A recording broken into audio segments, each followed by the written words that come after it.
बताइएगा कि ये सैफर प्लस प्रोजेक्ट क्या है और ये ज़रई फुजले को तवानाई में कैसे तब्दील करेगा। जी, बहुत-बहुत शुक्रिया आपके इनविटेशन का।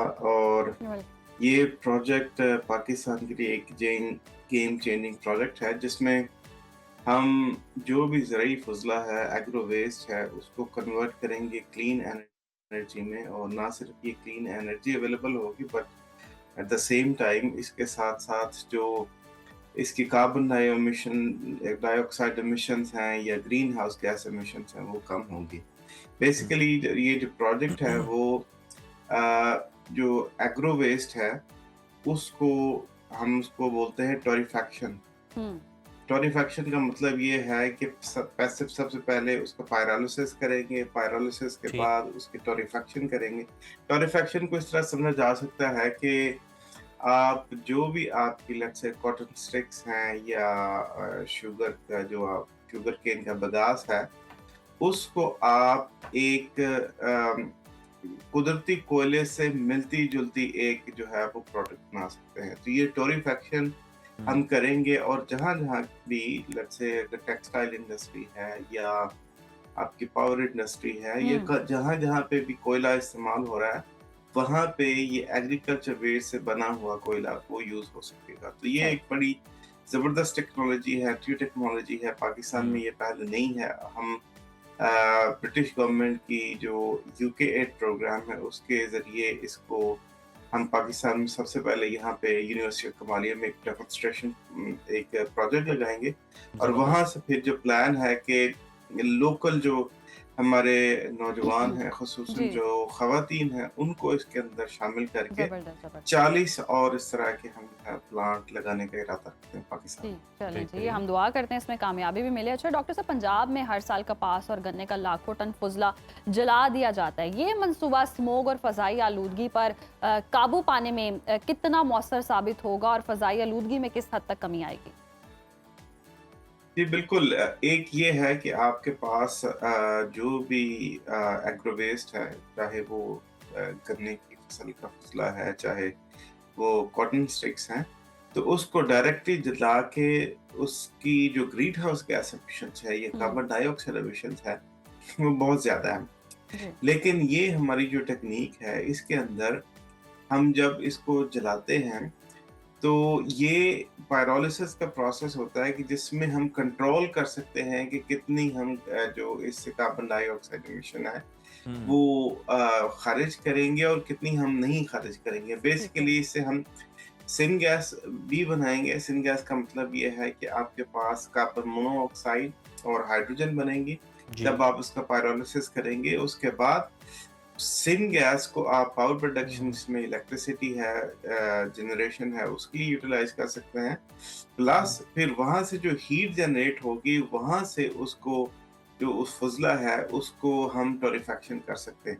तो बेसिकली आप कर क्या रहे हैं कि जो होल प्रोसेस है उसकी एफिशिएंसी को बढ़ा रहे हैं। हम्म। और हर कदम पे जहाँ कहीं पे भी कार्बन डाइऑक्साइड या ग्रीन हाउस गैसेस मिट हो रही है, वहां पे उसको हम्म। कंट्रोल कर रहे हैं। सही। तो जहाँ कहीं पे भी फसलों को जलाने का काम हो रहा था, उसको स्टॉप करके हम इस न्यू टेक्नोलॉजी जी के ज़रिए ना सिर्फ ग्रीन हाउस गैस एमिशंस को कंट्रोल करेंगे, बल्कि जी। एनर्जी भी बनाएँगे। हुँ, तो जो भी ये स्मोक का मसला है, अगर हम इसको एक बड़े लेवल पे पाकिस्तान में शुरू कर सकें, हम्म। तो लेटर ऑन स्मोक का मसला बहुत हद तक हम इस पे काबू पा सकते हैं। लेकिन ये कहना दुरुस्त नहीं है कि सिर्फ़ इस टेक्नोलॉजी की वजह से आप हुँ, बिल्कुल स्मोक को ख़त्म कर देंगे। जी। स्मोक के बहुत बड़े और भी हम्म। रीज़न्स हैं, जी। जो है वो रिसोर्सेज़ हैं। हुँ, लेकिन ये एक एक बहुत बड़ा फैक्टर होगा बिल्कुल, जो बहुत स्मोक बड़ा को कम फैक्टर कर होगा सकता डॉक्टर साहब। और अगर हम देखें तो 3 जो इब्तदाई तौर पर टेक्सटाइल मिल्स हैं, उन्होंने इस एनर्जी को यूज़ करने के लिए उन्होंने एग्रीमेंट भी किया और वो इस पर राज़ी भी हैं।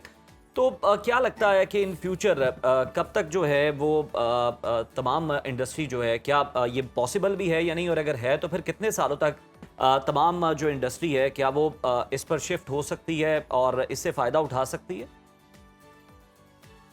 जी, ये कहना कि सारी इंडस्ट्री इस पे शिफ्ट हो जाएगी, तो वो मेरा ख़्याल है कि बहुत दूर की बात है। जी। लेकिन होता यूँ है कि जब भी आप कोई भी इंजीनियरिंग या एनर्जी का प्रोजेक्ट लगाते हैं, तो सबसे पहले एक पायलट प्रोजेक्ट होता है। पायलट हुँ। प्रोजेक्ट में आप क्या करते हैं कि आप अपनी सप्लाई चेन को देखते हैं कि आपके पास कितना एग्रो वेस्ट अवेलेबल है, हम्म, उसकी कॉस्ट क्या है, उससे एनर्जी कितनी आएगी, और इसके अलावा उसकी जो per unit cost of energy है वो कितनी होगी, और पर यूनिट ऑफ एनर्जी आप कितनी कार्बन डाइऑक्साइड जो है वो सेव कर सकते हैं। हम्म, जो सबसे बड़ी इसमें हमारे लिए फायदे की चीज़ है कि आपको पता है कि हमारी जितनी भी इंडस्ट्री है या जो आम लोग हैं वो fossil fuels based energy use कर रहे हैं, हम्म, जो सारी की सारी या तो हम सऊदी अरब से ले रहे होते हैं, या लेट्स से कोल जो है हम्म, मलेशिया, इंडोनेशिया और बाकी और जगहों से इंपोर्ट कर रहे हैं। हम्म, तो हमारी जो एनर्जी की जो डिपेंडेंसी है जो फॉरेन एनर्जी सप्लाई चेन के ऊपर, वो बहुत ज़्यादा है। तो इसीलिए जब भी कभी कोई जो पॉलिटिकल सिचुएशन बनती है या बाकी कोई भी इस तरह का इंटरनेशनल कोई सिनेरियो जिसमें ग्लोबल एनर्जी सप्लाई चेन रुकती है, तो हमें बहुत ज़्यादा प्रॉब्लम होता है। एक सही बहुत बड़ा फ़ायदा जो हम इस प्रोजेक्ट के ज़रिए दे सकते हैं, वो ये है कि आपकी जो एनर्जी सप्लाई चेन है, आपके जी, जो रॉ मटेरियल्स हैं, वो सारे के सारे लोकली अवेलेबल हैं। हम्म, चाहे वो गन्ने की एग्रो वेस्ट हो, चाहे वो कपास की एग्री वेस्ट हो, या इवन एक जो हमारा पिछला प्रोजेक्ट था, वो बनाना की जो हम्म, वेस्ट थी उससे रिलेटेड था। सही तो आपकी जो रॉ मटेरियल है, आपकी जो हम्म, सप्लाई चेन है, वो लोकली अवेलेबल है और उसको आप लोकली यूटिलाइज कर सकते हैं। बेहतरीन, तो हम्म, सबसे बड़ा फायदा ये है कि वो जो वोलेटिलिटी है वो एनर्जी सप्लाई चेन की, वो उसको रिमूव कर सकते हैं। सही प्लस और फिर आपको ये भी फायदा होगा कि जब आपके पास लोकल रिसोर्सेज अवेलेबल होते हैं, लोकल रॉ मटेरियल अवेलेबल होते हैं, तो वो आपको चीपर पड़ता है। ठीक तो हम्म, टेक्सटाइल इंडस्ट्री ने बहुत ज़्यादा अपना इंटरेस्ट शो किया है इस टेक्नोलॉजी को डेवलप करने में। इवन 2 दिन पहले हमारे पास कराची का एक बहुत बड़ा ग्रुप है टेक्सटाइल, जी जो one of the largest hmm, textile group है पाकिस्तान। उन्होंने हमसे कांटेक्ट किया है और वो भी इस टेक्नोलॉजी को अडॉप्ट करने में सही इंटरेस्ट रखते हैं। तो हम्म, सारी की सारी जो इंडस्ट्री है वो तो हम नहीं कह सकते कि इस पर शिफ्ट होगी, लेकिन एक बड़ा लेकिन हिस्सा ये जो है बड़ा वो इस हिस्सा पर सारा शिफ्ट हो हमारा सकता है और यही काफ़ी होगा हमारे लिए। बहुत शुक्रिया जी डॉक्टर शाहिद रसूल साहब हमारे साथ मौजूद थे और के हवाले से डिटेल्स हमारे साथ शेयर हम्म कर रहे थे जो कि बहुत ही ज़बरदस्त हैं।